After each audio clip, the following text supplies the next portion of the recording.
Sir. Up, over there. Ang sa for mga helmet. Good afternoon, sir. Hello, hello. Where's your helmet? You can see them, the local, sir. They are wearing helmet. Can I see your driver's license, please? Ikaw, ma'am. Kasabot ka Bisaya or Tagalog? Tagalog. Namamaniho kayo pag nandito kayo sa Tagbilaran, dapat naka-helmet. Kikita nyo naman dito, diba? Yung mga motorista dito, naka-helmet sila lahat. Can I see the registration of the motorcycle?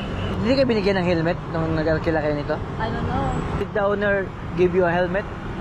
I don't know. Where did you rent this one?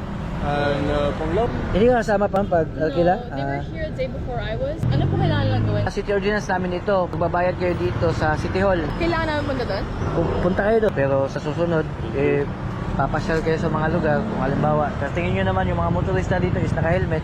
So dapat mag-asal na yung naka-helmet na. Got it. Okay. Next time when you visit again in Bohol, when you are here in Tagbilaran, you have to wear your helmet, okay? Thank you so much. Okay, thank you. Okay.